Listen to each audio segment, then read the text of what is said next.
दोस्तों, बचपन से हमें एक ही झूठ सिखाया गया, बेटा खूब मेहनत करो, सफलता तुम्हारे कदम चूमेगी। कड़ी मेहनत ही सफलता की कुंजी है। लेकिन जरा एक पल के लिए ठहरिए और सोचिए, अगर सिर्फ मेहनत करने से, सिर्फ पसीना बहाने से ही इंसान अमीर बनता, तो आज वो रिक्शा चलाने वाला, वो ईंट भट्ठे पर काम करने वाला मजदूर या चिलचिलाती धूप में खेती करने वाला किसान इस दुनिया का सबसे अमीर आदमी होता। क्या ऐसा है? नहीं, हकीकत तो यह है कि जो सबसे ज्यादा शारीरिक मेहनत कर रहा है वो आज सबसे ज्यादा गरीब है, और जो शायद शारीरिक रूप से एक दिन का भी नहीं उठा रहा वो करोड़ों में खेल रहा है। आखिर क्यों? क्या कुदरत का इंसाफ गलत है, या फिर हम मेहनत की परिभाषा ही गलत समझ रहे हैं? आज की ये कहानी आपकी आंखों पर बंधी पट्टियों को खोल देगी। गौतम बुद्ध के जीवन से जुड़ी ये घटना आपको वो रहस्य बताएगी जो अमीरों को पता है लेकिन गरीबों को नहीं। अगर आप अपनी जिंदगी में पैसों की तंगी से जूझ रहे हैं, सुबह से शाम तक खटते हैं लेकिन हाथ खाली रहते हैं, तो आज का ये वीडियो आपके लिए जीवन रक्षक साबित होगा। तो चलिए सफर शुरू करते हैं उस प्राचीन भारत की ओर जहां एक गरीब लकड़हारा इसी सवाल से जूझ रहा था। कहानी है माधव नाम के एक लकड़हारे की। माधव से ज्यादा मेहनती शायद ही उस पूरे राज्य में कोई रहा होगा। सूरज उगने से पहले वो जंगल में होता और चांद निकलने के बाद तक उसकी कुल्हाड़ी की आवाज गूंजती रहती। खट खट खट। उसके हाथों में इतने छाले थे कि हाथ की लकीरें मिट चुकी थी। उसकी पीठ भारी लकड़ियां ढोते ढोते झुक गई थी, लेकिन उसकी जेब वो हमेशा फटी रहती थी। एक दिन माधव लकड़ियां बेचने शहर के बाजार में गया। वहां उसने देखा कि एक बड़ा व्यापारी जिसका नाम सेठ धनपत था, रेशमी गद्दों पर बैठा है।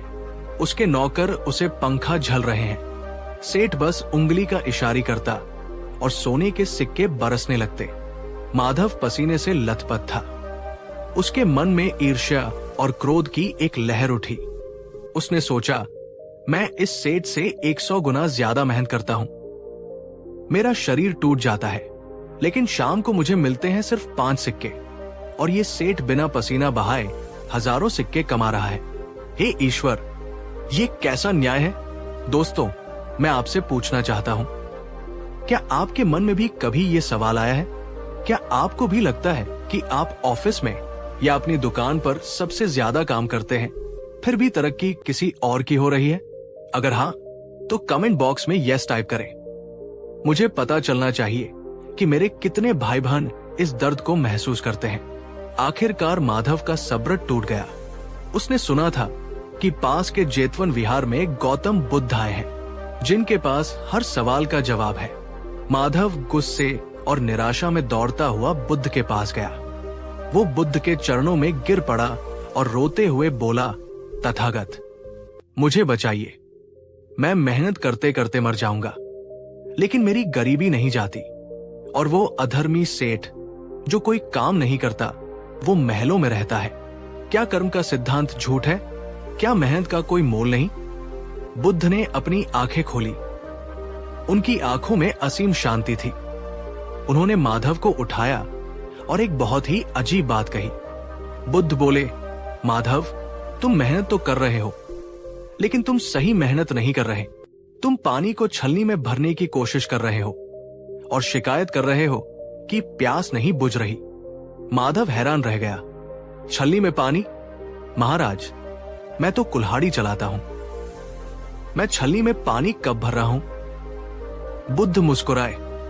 उन्होंने कहा, मैं तुम्हें उपदेश नहीं दूंगा, मैं तुम्हें एक परीक्षा दूंगा। अगर तुम उस परीक्षा में पास हो गए तो मैं तुम्हें अमीर बनने का वो राज बता दूंगा जो राजाओं को भी नहीं पता। बुद्ध ने माधव को 2 बाल्टियां दी और कहा, माधव, तुम्हें आज शाम तक इस नदी से पानी भरकर ऊपर आश्रम के उस बड़े टैंक को भरना है। ये तुम्हारी मेहनत की परीक्षा है। माधव खुश हो गया। उसने सोचा, मेहनत, इसमें तो मैं माहिर हूं, इसमें मुझे कोई नहीं हरा सकता। माधव ने बाल्टियां उठाई और दौड़ना शुरू किया। नीचे नदी में जाता, पानी भरता और दौड़कर ऊपर आता, टैंक में पानी डालता।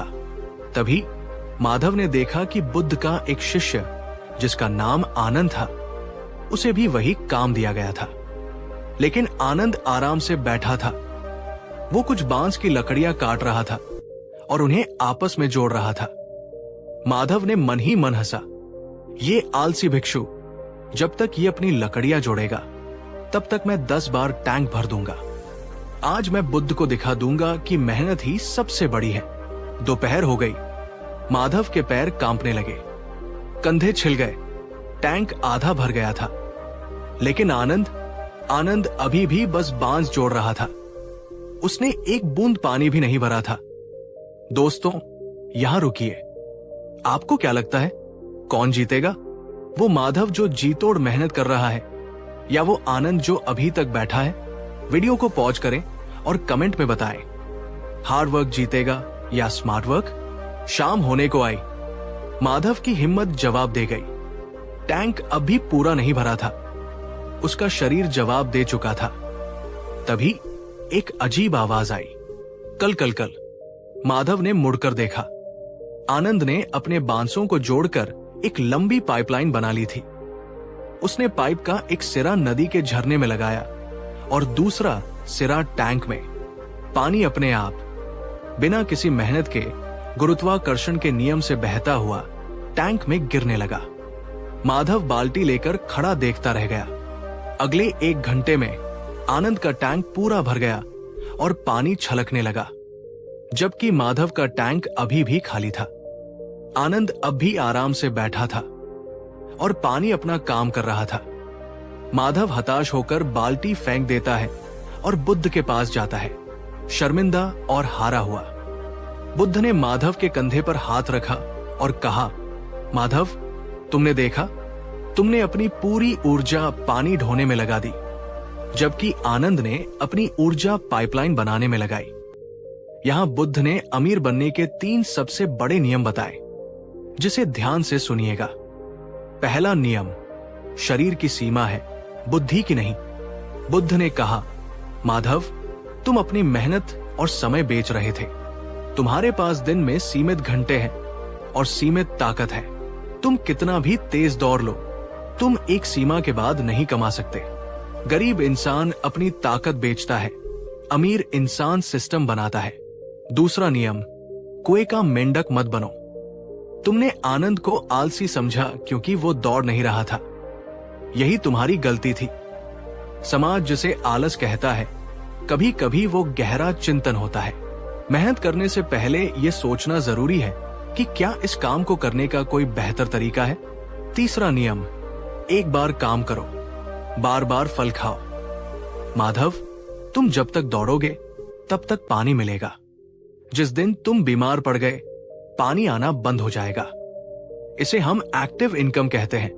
लेकिन आनंद ने जो पाइपलाइन बनाई है, अगर वो कल सो भी जाए तो भी टैंक में पानी आता रहेगा।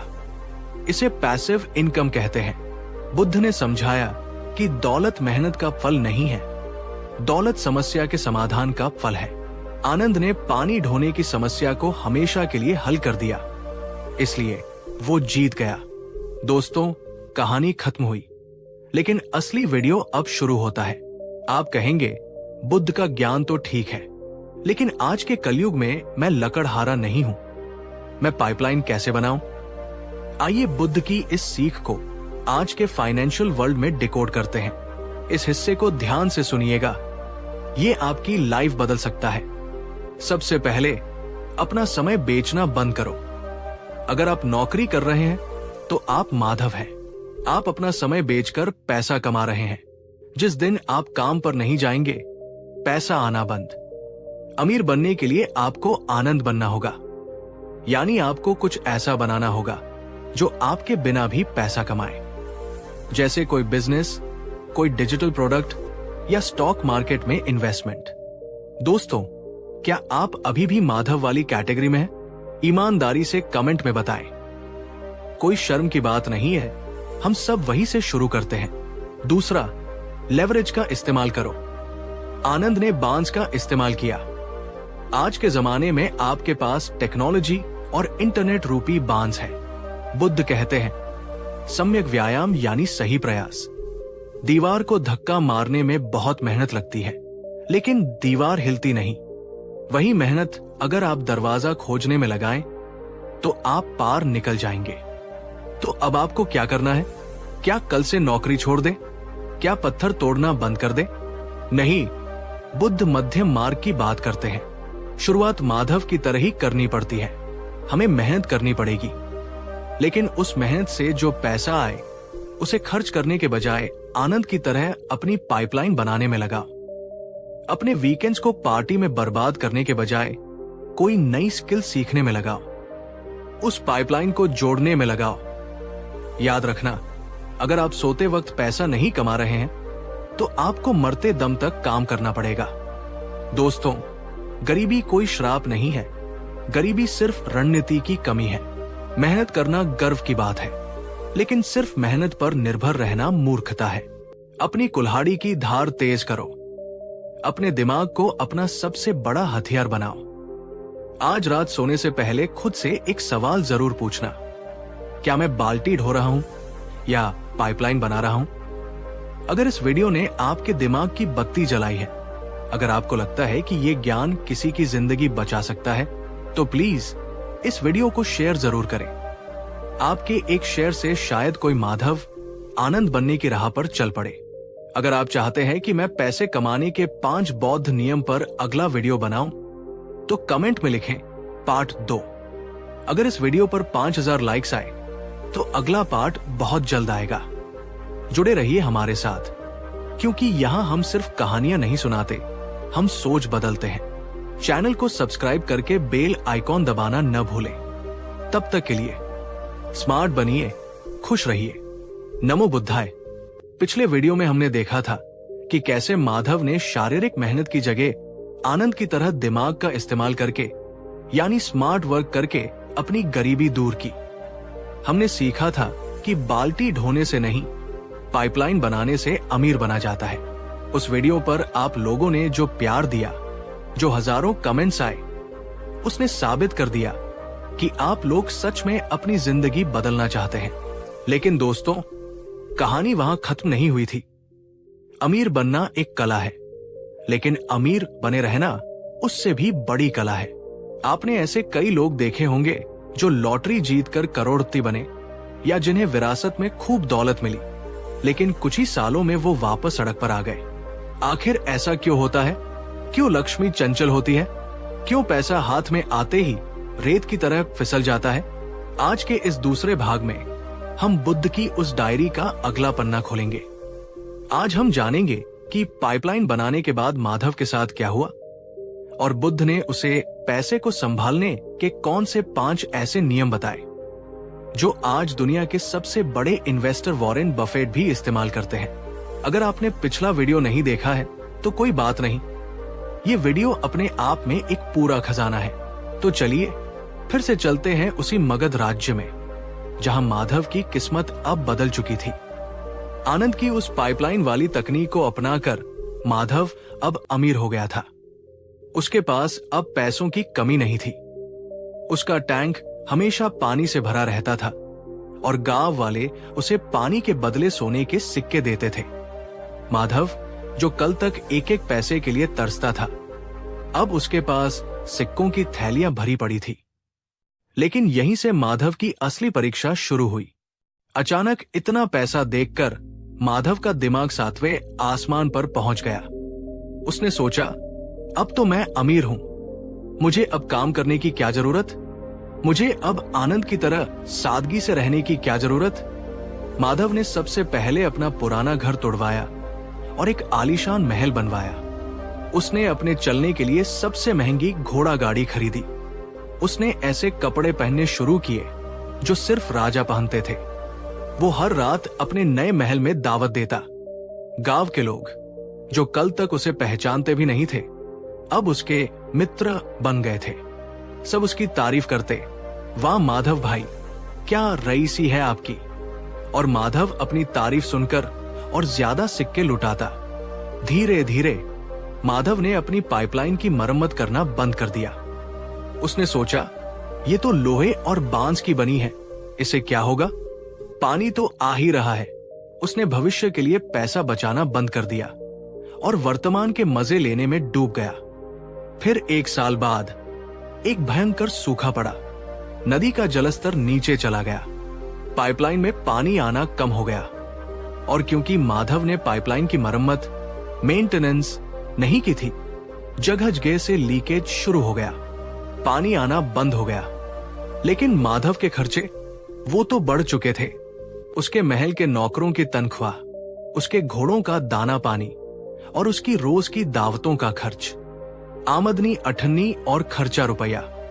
माधव ने अपना महल गिरवी रखा, फिर अपनी घोड़ा गाड़ी बेची और देखते ही देखते 6 महीने के अंदर माधव वापस उसी फटेहाल स्थिति में आ गया जहां से उसने शुरू किया था।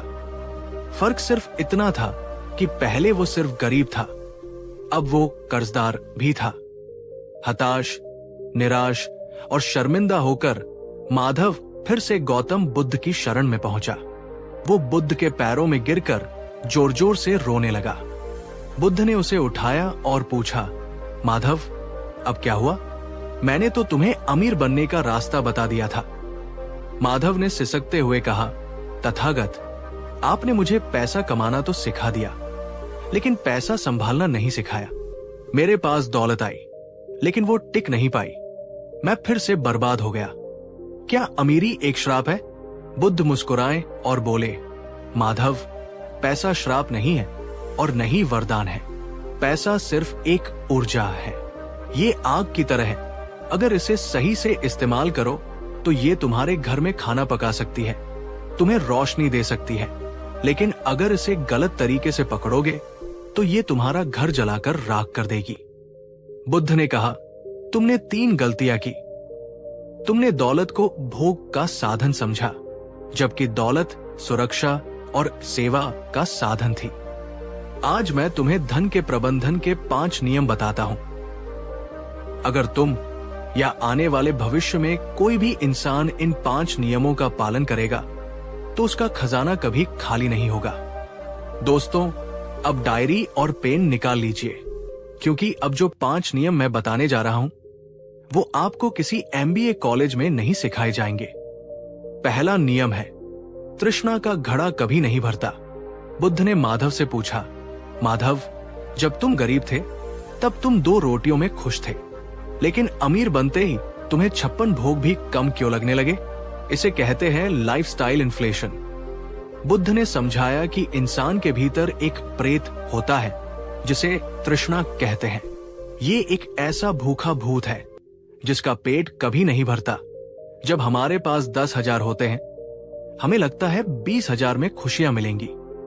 जब 20 मिलते हैं तो खर्चे 30 के हो जाते हैं। माधव, तुमने अमीर दिखना चाहा, अमीर बनना नहीं। तुमने वो चीजें खरीदी जिनकी तुम्हें जरूरत नहीं थी, सिर्फ उन लोगों को दिखाने के लिए जिन्हें तुम पसंद भी नहीं करते। याद रखो, अमीर वो नहीं जो सबसे ज्यादा खर्च करता है। अमीर वो है जिसके पास सबसे ज्यादा बचा हुआ है। दोस्तों, क्या आप भी यही गलती कर रहे हैं? जैसे ही सैलरी बढ़ती है, क्या आप नया और महंगा फोन ले लेते हैं? क्या आप किश्तों पर बड़ी गाड़ियां ले रहे हैं सिर्फ पड़ोसियों को जलाने के लिए? अगर हाँ, तो कमेंट बॉक्स में सच सच बताएं। क्या आप अमीर दिखने की कोशिश कर रहे हैं या अमीर बनने की? बुद्ध का दूसरा नियम, धन का विभाजन। ये नियम सबसे ज्यादा महत्वपूर्ण है। बुद्ध ने सिगालोवाद सुत्त में गृहस्थों के लिए पैसे को मैनेज करने का एक गणितीय फार्मूला दिया है। आज के फाइनेंशियल एडवाइजर इसे 50-30-20 का रूल कहते हैं, लेकिन बुद्ध ने इसे 2500 साल पहले और भी बेहतर तरीके से समझाया था। बुद्ध ने माधव से कहा, माधव, तुम्हें अपनी कमाई को 4 बराबर हिस्सों में बांटना चाहिए था। पहला हिस्सा वर्तमान के लिए, अपनी कमाई का सिर्फ एक हिस्सा 25% तुम्हें अपने घर के खर्च, खाने पीने और कपड़ों पर खर्च करना चाहिए। तुमने क्या किया? तुमने अपनी पूरी कमाई और ऊपर से उधार लेकर खर्च कर दिया। दूसरा और तीसरा हिस्सा भविष्य के निवेश के लिए। बुद्ध ने कहा, कमाई का 2 हिस्सा 50%, तुम्हें वापस अपने व्यापार में लगाना चाहिए। तुम्हें उस पैसे से नई पाइपलाइन बनानी चाहिए थी या पुरानी की मरम्मत करनी चाहिए थी। याद रखो, जो पैसा पैसे को खींच कर लाता है वही असली निवेश है। अगर तुम अपने बिजनेस या अपनी स्किल पर 50% पैसा वापस नहीं लगा रहे तो तुम्हारी ग्रोथ रुक जाएगी। चौथा हिस्सा संकट के लिए, बुद्ध ने कहा। और आखिरी एक हिस्सा 25% तुम्हें जमीन में गाड़ देना चाहिए था, यानी सुरक्षित रख लेना चाहिए था। यह पैसा न तुम्हें छूना है न किसी को बताना है। यह सिर्फ तब काम आएगा जब भयंकर सूखा पड़े या कोई बीमारी आए। दोस्तों, जरा सोचिए, अगर माधव ने ये नियम माना होता, मान लो वो 100 सिक्के कमाता, 25 में घर चलाता, 50 वापस धंधे में लगाता और 25 बुरे वक्त के लिए बचाता, तो क्या सूखा पड़ने पर वो बर्बाद होता? नहीं, उसके पास इतना पैसा होता कि वो सूखा खत्म होने तक आराम से जी सकता था। आप अपनी सैलरी का कितना प्रतिशत बचाते हैं? क्या आपके पास कोई इमरजेंसी फंड है? अगर आपकी नौकरी कल चली जाए तो क्या आप अगले 6 महीने बिना इनकम के जी सकते हैं? बुद्ध का तीसरा नियम, कर्ज एक दीमक है। बुद्ध ने माधव को डांटते हुए कहा, माधव, तुमने सबसे बड़ा पाप ये किया कि तुमने अपने शौक पूरे करने के लिए ऋण लिया। याद रखो, भूखे सो जाना बेहतर है, लेकिन कर्ज लेकर घी पीना मूर्खता है। आज की दुनिया में इसे हम EMI ट्रैप कहते हैं।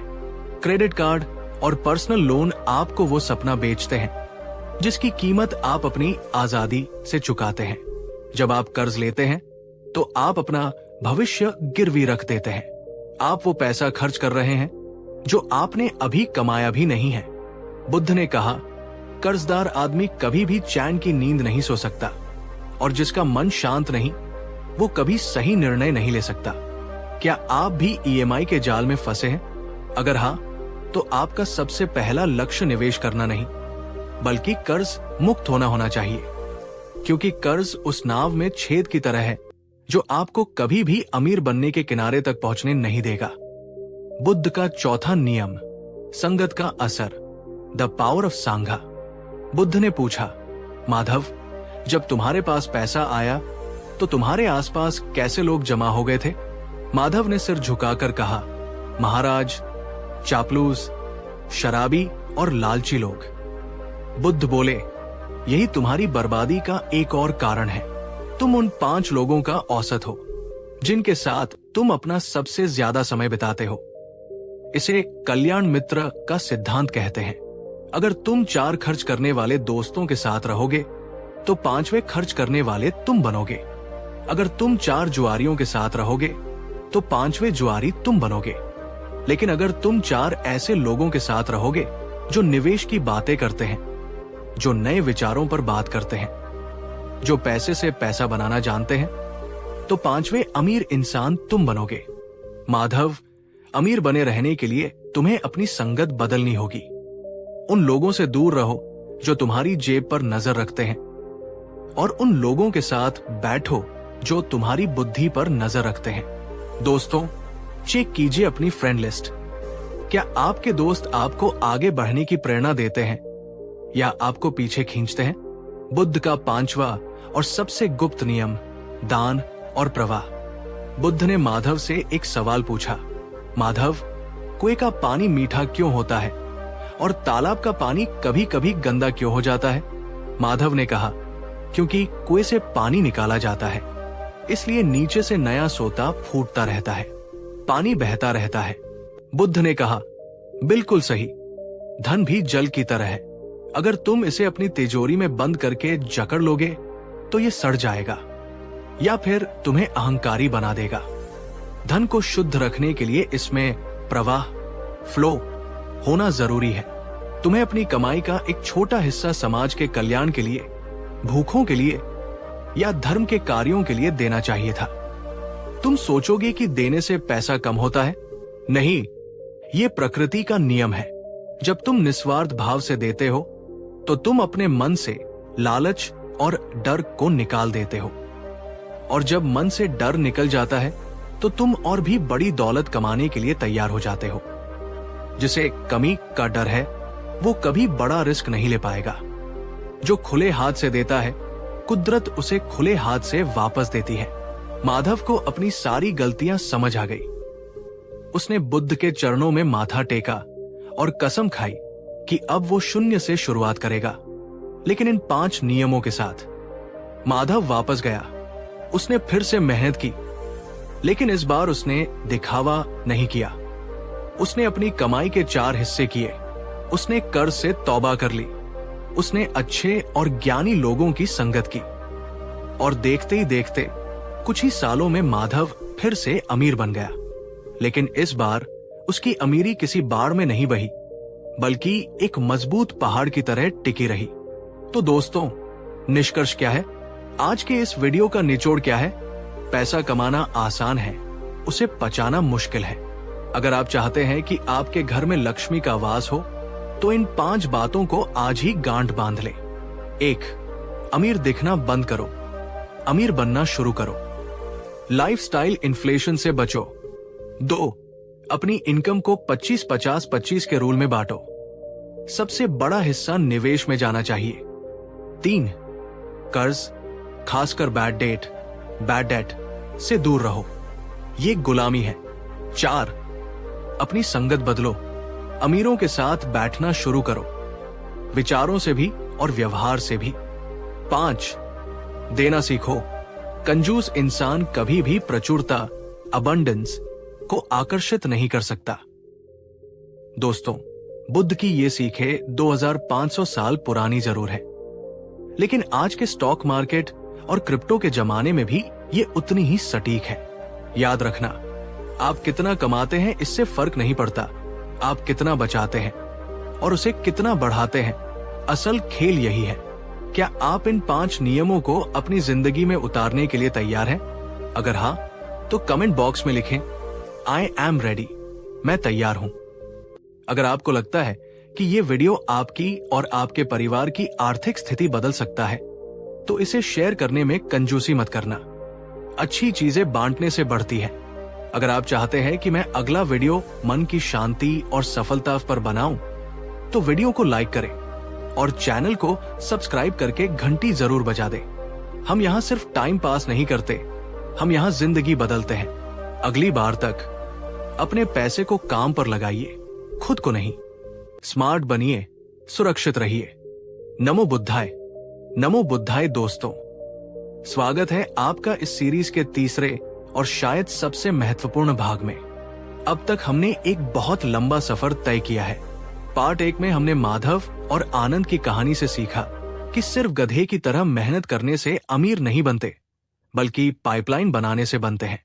पार्ट 2 में हमने व्यापारी विजय की कहानी से सीखा कि पैसा कमाना ही काफी नहीं है, उसे मैनेज करना, निवेश करना और कर्ज से बचना जरूरी है। लेकिन दोस्तों, आज का ये वीडियो उन लोगों के लिए है जो कहते हैं, मेरे पास पैसा तो आ गया लेकिन सुकून चला गया। या उन लोगों के लिए जो अमीर बनने की दौड़ में इतने अंधे हो चुके हैं कि उन्हें पता ही नहीं कि रुकना कहाँ है। क्या आपने कभी सोचा है कि दुनिया के कई अरबपति डिप्रेशन का शिकार क्यों हैं? क्यों सोने के पलंग पर सोने वाले को नींद की गोलियां खानी पड़ती हैं, जबकि फुटपाथ पर सोने वाला मजदूर खर्राटे ले रहा होता है? आज हम मगध साम्राज्य के सबसे अमीर इंसान सेठ कुबेरदास की कहानी सुनेंगे। एक ऐसा आदमी जिसके पास इतना पैसा था कि वो पूरा शहर खरीद सकता था, लेकिन वो एक रात की नींद नहीं खरीद पा रहा था। आज हम बुद्ध के उस अंतिम रहस्य को जानेंगे जो आपको दौलत के साथ साथ आनंद भी देगा। अगर ये मिस कर दिया तो करोड़ों कमा कर भी आप गरीब ही रहोगे। अगर आप इस गहरे ज्ञान को सुनने के लिए तैयार हैं, तो वीडियो को लाइक करें और कमेंट में लिखें, शांति और समृद्धि। कहानी मगध की राजधानी राजगृह के बीचों बीच बने एक विशाल महल की है। ये महल था सेठ कुबेरदास का। कुबेरदास का व्यापार 7 राज्यों में फैला था। उसके गोदाम अनाज से भरे थे, तहखाने सोने चांदी से, और उसके पास इतनी गायें थी कि उनकी गिनती करना मुश्किल था। कुबेरदास ने अपनी जवानी में वही किया जो हमने पार्ट 1 और पार्ट 2 में सीखा। उसने स्मार्ट वर्क किया, उसने सिस्टम बनाए, उसने पैसे को सही जगह निवेश किया। वो फाइनेंशियल जीनियस था। लेकिन अब जब वो 50 साल का हो चुका था, एक अजीब सी बीमारी ने उसे घेर लिया था। उसे लगता था कि हर कोई उसे लूटना चाहता है। रात के 2 बज रहे होते, पूरा शहर सो रहा होता, लेकिन कुबेरदास हाथ में मशाल लेकर अपने महल के ताले चेक कर रहा होता। उसे अपने नौकरों पर शक था, अपने मुनीम पर शक था, यहां तक कि अपने बेटों पर भी शक था कि वे उसके मरने का इंतजार कर रहे हैं ताकि दौलत हड़प सके। कुबेरदास ने अपने महल के चारों तरफ ऊंची दीवारें बनवा दी थी, पहरेदार लगा दिए थे, लेकिन फिर भी उसके मन का डर नहीं जाता था। जितना ज्यादा सोना बढ़ता, उतना ज्यादा उसका डर बढ़ता। वो अमीर तो बन गया था, लेकिन वो अपनी ही दौलत का कैदी बन चुका था। एक रात कुबेरदास को बिल्कुल नींद नहीं आ रही थी। वो बेचैनी में अपनी बालकनी में आया। उसने नीचे देखा। उसके महल की विशाल दीवार के ठीक बाहर एक फकीर जमीन पर सोया हुआ था। उसके पास न बिस्तर था, न तकिया और न ही कोई सुरक्षा, लेकिन वो फकीर इतने सुकून से सो रहा था। उसके चेहरे पर ऐसी शांति थी मानो वो दुनिया का राजा हो। कुबेरदास को जलन हुई। उसने सोचा, मेरे पास मखमल के गद्दे हैं, फिर भी करवटें बदल रहा हूं। इसके पास पत्थर की जमीन है, फिर भी सो रहा है। आखिर इसके पास ऐसा क्या है जो मेरे पास नहीं है? अगली सुबह कुबेरदास की बर्दाश्त की सीमा टूट गई। उसने अपने रथ में ढेर सारे सोने के सिक्के और कीमती उपहार भरवाए और सीधा वेणुवन विहार पहुंचा, जहां भगवान बुद्ध ठहरे हुए थे। कुबेरदास बुद्ध के सामने पहुंचा। उसने देखा कि बुद्ध एक पेड़ के नीचे शांत बैठे हैं। कुबेरदास ने सोने की थैलियां बुद्ध के चरणों में रख दी और घमंड और लाचारी के मिले जुले स्वर में बोला, तथागत, मैं राजगृह का सबसे अमीर सेठ हूं। ये सोना, ये हीरे मैं आपके संत को दान देने आया हूं। बुद्ध ने उन थैलियों की तरफ देखा तक नहीं। उन्होंने कुबेरदास के चेहरे को देखा, जहां आंखों के नीचे काले घेरे थे और माथे पर गहरी चिंता की लकीरें थी। बुद्ध ने धीमी आवाज में पूछा, सेठ, तुम ये सोना दान देने आए हो या इसके बदले कुछ खरीदने आए हो? कुबेरदास टूट गया। वो बुद्ध के पैरों में गिर पड़ा और रोने लगा। उसने कहा, भगवान, आप अंतर्यामी हैं। मैं झूठ नहीं बोलूंगा।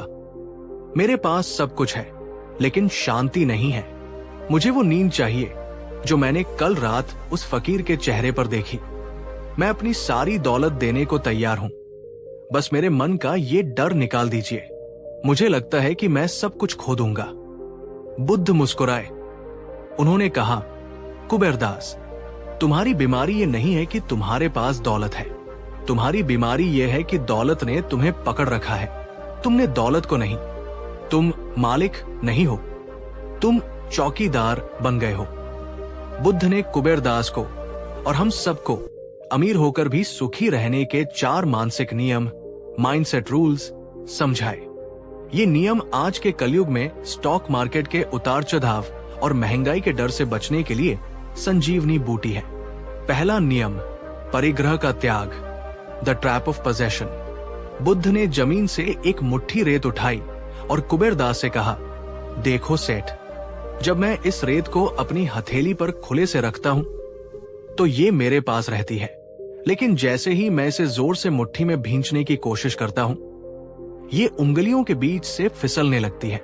दौलत भी रेत की तरह है। तुम उसे जितना कस के पकड़ोगे, मेरा मेरा करोगे, वो उतनी ही तेजी से फिसलेगी या तुम्हें दर्द देगी।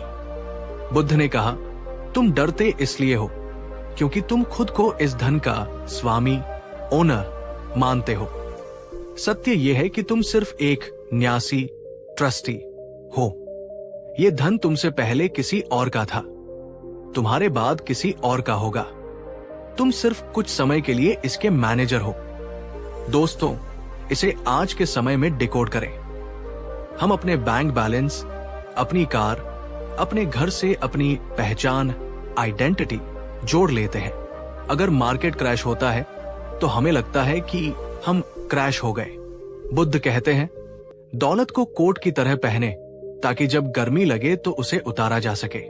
उसे अपनी चमड़ी मत बना लो कि उतारते वक्त खून निकल आए। दूसरा नियम, तृष्णा का अंत, द हीडोनिक ट्रेडमिल। बुद्ध ने कुबेर दास से पूछा, सेठ, जब तुम्हारे पास 1000 स्वर्ण मुद्राएं थी तो तुम क्या चाहते थे?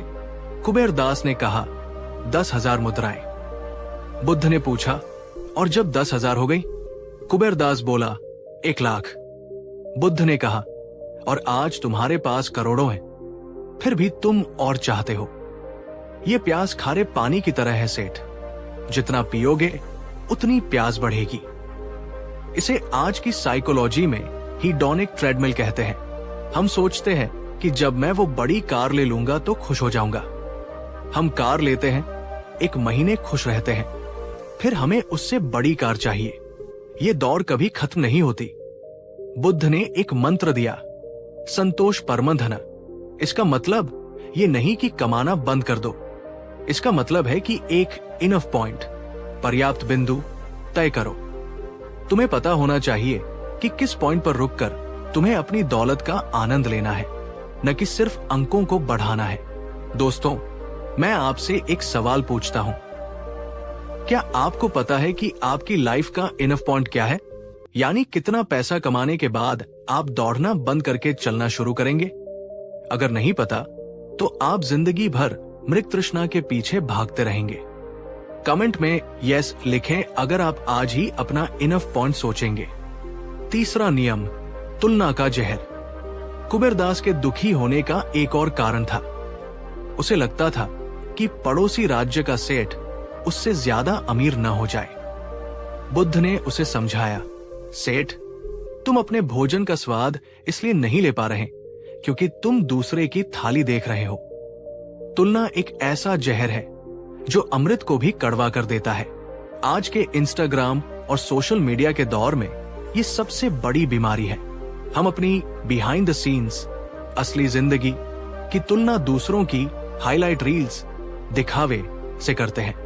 याद रखिए, हर अमीर आदमी के घर में कुछ न कुछ क्लेश है जो आपको फोटो में नहीं दिखता। अपनी प्रोग्रेस को सिर्फ अपने कल से कंपेयर करो, दूसरों के आज से नहीं।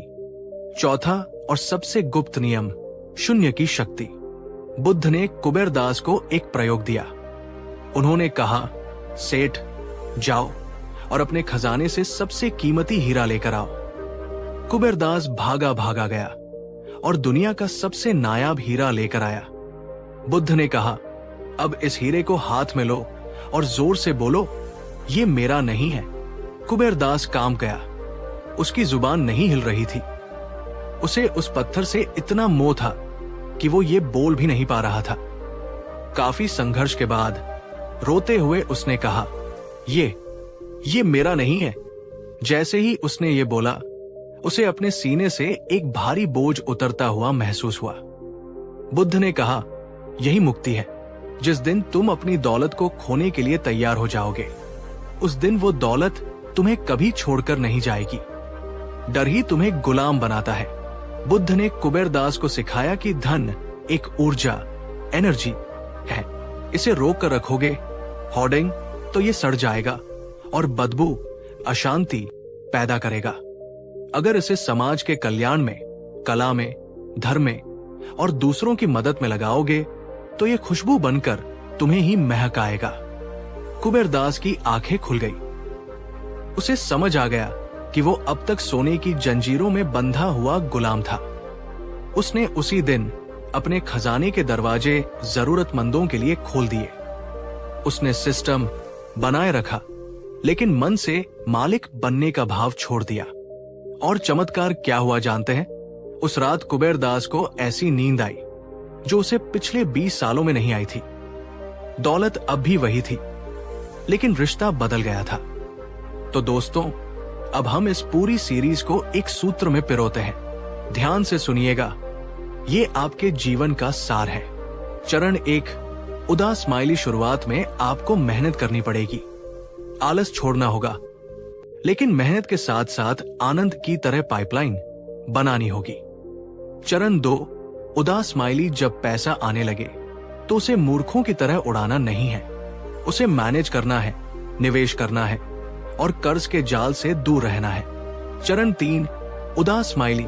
जब आप अमीर बन जाएं, तो दौलत को अपने सिर पर नहीं चढ़ने देना है, ट्रस्टी बनकर जीना है। लालच के अंतहीन चक्र से बाहर निकलना है और देने, गिविंग का सुख लेना है। यही बुद्ध का अर्थशास्त्र है। यही वो रास्ता है जिस पर चलकर आप बाहर से अमीर और अंदर से शांत रह सकते हैं। दोस्तों, बहुत से लोग मुझसे पूछते हैं कि क्या अध्यात्म और पैसा एक साथ चल सकते हैं? जवाब है हाँ। पैसा आपके रथ का पहिया है और अध्यात्म उस रथ का सारथी। अगर पहिया नहीं होगा तो रथ चलेगा नहीं, और अगर सारथी नहीं होगा तो रथ खाई में गिर जाएगा। दोनों का संतुलन ही जीवन है। मैं चाहता हूं कि आप सब अमीर बने, बहुत अमीर बने, लेकिन मैं ये नहीं चाहता कि उस अमीरी की कीमत आपकी मानसिक शांति हो। आज आप अपने दिल पर हाथ रखकर एक प्रतिज्ञा लें। कमेंट बॉक्स में लिखें, मैं दौलत का मालिक बनूंगा, गुलाम नहीं। दोस्तों, पिछले 3 एपिसोड में हमने एक बहुत बड़ा सफर तय किया है। हमने माधव से सीखा कि स्मार्ट वर्क कैसे करें, हमने जाना कि पैसे को मैनेज कैसे करें, और कुबेर दास की कहानी से सीखा कि दौलत के साथ मन की शांति कैसे पाएं। आपके कमेंट्स बता रहे हैं कि आप सिर्फ वीडियो नहीं देख रहे, बल्कि अपनी जिंदगी बदल रहे हैं। लेकिन दोस्तों, एक सवाल है जो बार बार आपके कमेंट्स में आ रहा था। एक ऐसा सवाल जो शायद हर उस इंसान के मन में चुभता है जो ईमानदारी से आगे बढ़ना चाहता है। और वो सवाल ये है, अगर मैं ईमानदारी से काम कर रहा हूं तो बेईमान लोग मुझसे आगे क्यों निकल रहे हैं? अच्छे लोगों के साथ ही बुरा क्यों होता है? जब हम तरक्की करते हैं तो हमारे अपने ही दुश्मन क्यों बन जाते हैं? और उन लोगों का क्या करें जो हमें नीचे खींचने की कोशिश कर रहे हैं? आज का वीडियो थोड़ा कड़वा हो सकता है, लेकिन ये सच है। आज हम बात करेंगे कंपटीशन की, जलन की और धोखे की। आज हम बुद्ध की उस रणनीतिक सोच को डिकोड करेंगे जिसे चाणक्य ने भी अपनाया था। आज हम जानेंगे कि जब दुनिया आपके खिलाफ खड़ी हो, जब आपके दुश्मन आपको चारों तरफ से घेर ले, तो बिना हथियार उठाए युद्ध कैसे जीता जाता है। अगर आप अपने विरोधियों को धूल चटाना चाहते हैं, लड़कर नहीं बल्कि अपनी सफलता से, तो ये वीडियो अंत तक देखना। बीच में छोड़ दिया तो आप अभिमन्यु की तरह चक्रव्यूह में फंस जाओगे, बाहर नहीं निकल पाओगे। तो चलिए एक बार फिर चलते हैं प्राचीन मगध की गलियों में। कहानी है एक युवा व्यापारी की जिसका नाम था अर्जुन। अर्जुन ने वही किया जो हमने अब तक सीखा था। उसने मेहनत की, सिस्टम बनाया और वो अमीर बन गया। अर्जुन बहुत ही नेकदिल इंसान था। वो अपने ग्राहकों को कभी नहीं ठगता था, अपने कर्मचारियों को समय पर वेतन देता था और हमेशा सच बोलता था। लेकिन उसी शहर में एक और व्यापारी था, कालसेन। कालसेन अर्जुन का बिल्कुल उल्टा था। वो झूठ बोलता था, मिलावट करता था और लोगों को रिश्वत देकर अपना काम करवाता था। कालसेन को अर्जुन की तरक्की देखी नहीं गई। उसे लगा कि अगर अर्जुन ऐसे ही बढ़ता रहा तो मेरा धंधा चौपट हो जाएगा। कालसेन ने राजनीति खेलनी शुरू की। उसने पूरे शहर में अर्जुन के खिलाफ अफवाहें फैलानी शुरू कर दी। उसने कहा कि अर्जुन का सामान नकली है। उसने राजा के दरबारियों को घूस देकर अर्जुन पर झूठे मुकदमे लगवा दिए। उसने अर्जुन के सबसे भरोसेमंद कर्मचारियों को ज्यादा पैसे का लालच देकर तोड़ लिया। अर्जुन, जो ईमानदारी की राह पर चल रहा था, उसे लगा कि उसकी अच्छाई उसका कवच बनेगी, लेकिन हकीकत में उसकी अच्छाई उसकी कमजोरी साबित हो रही थी। उसका व्यापार गिरने लगा। लोग उस पर शक करने लगे। उसके अपने लोग उसे छोड़कर जाने लगे। और दूसरी तरफ कालसेन, जो अधर्मी था, पापी था, वो दिन ब दिन अमीर और ताकतवर होता जा रहा था। अर्जुन पूरी तरह टूट गया। उसे लगा कि धर्म, कर्म, ईश्वर सब झूठ है। अगर सच में भगवान होते तो कालसेन जैसे दुष्ट इंसान पर बिजली गिर जाती और अर्जुन जैसा भक्त परेशान न होता। गुस्से और बदले की आग में जलता हुआ अर्जुन भगवान बुद्ध के पास पहुंचा। इस बार वो रो नहीं रहा था, वो कांप रहा था क्रोध से। उसकी आंखों में खून उतर आया था। उसने बुद्ध के सामने जाकर चिल्लाकर कहा, तथागत, आपका धर्म इस असली दुनिया में काम नहीं करता। मैंने आपकी हर सीख मानी, सत्य बोला, किसी का बुरा नहीं किया, और बदले में मुझे क्या मिला? बदनामी और बर्बादी। और वो कालसेन जिसने हर पाप किया, वो आज महलों में जश्न मना रहा है। मुझे शांति नहीं चाहिए, मुझे न्याय चाहिए। मुझे बताइए कि मैं उसका गला कैसे काटूं? या फिर मान लीजिए कि इस दुनिया में अच्छाई की कोई जगह नहीं है। वहां सन्नाटा छा गया।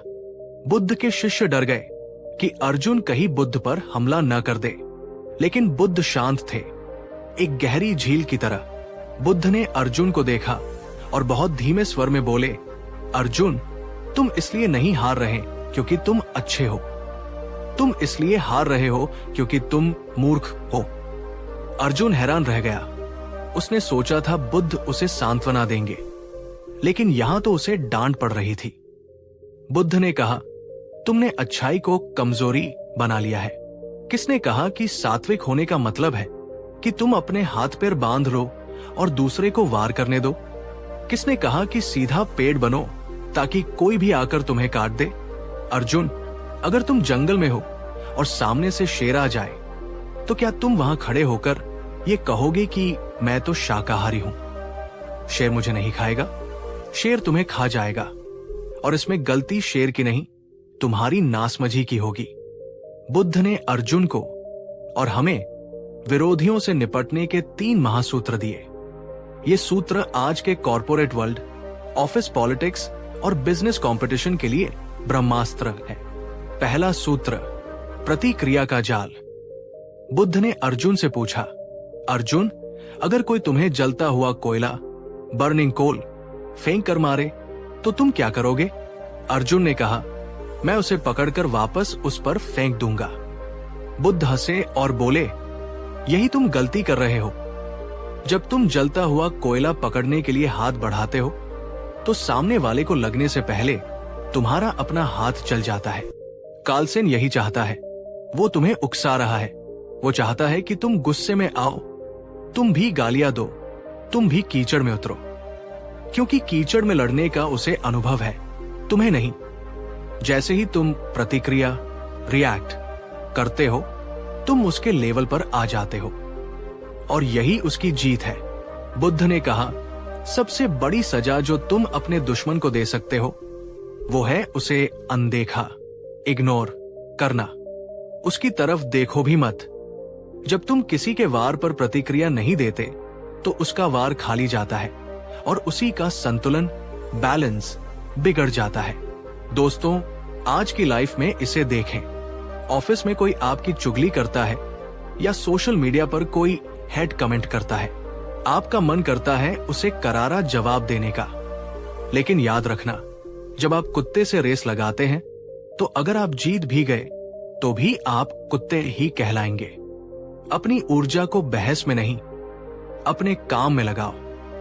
दूसरा सूत्र, धैर्य का फल और कर्म का चक्र। अर्जुन ने पूछा, लेकिन भगवान, वो जीत रहा है, उसे कोई सजा क्यों नहीं मिल रही? बुद्ध ने उसे एक आम का बीज और एक खरपतवार, वीड का बीज दिखाया। बुद्ध बोले, अर्जुन, खरपतवार को उगने में सिर्फ 2 दिन लगते हैं। वो बहुत तेजी से फैलती है, लेकिन उसकी जड़ें कमजोर होती है। एक आंधी उसे उखाड़ देती है। आम के पेड़ को उगने में, फल देने में 10 साल लगते हैं, लेकिन जब वो उग जाता है तो 100 साल तक फल देता है, और बड़ी बड़ी आंधियां उसका कुछ नहीं बिगाड़ सकती। कालसेन एक खरपतवार है। उसकी तरक्की तुम्हें तेज लग रही है, लेकिन वो खोखली है। तुम एक आम का पेड़ हो, तुम्हें समय लगेगा। अधर्म का रास्ता शॉर्टकट होता है, लेकिन वो खाई में जाकर खत्म होता है। धर्म का रास्ता लंबा होता है, लेकिन वो शिखर पर ले जाता है। बुद्ध ने कहा, कर्म का हिसाब तुम्हारे गणित से नहीं चलता। कालसेन जो गड्ढा खोद रहा है, वो हर दिन गहरा होता जा रहा है। तुम्हें उसे धक्का देने की जरूरत नहीं है, वो अपने आप उसमें गिरेगा।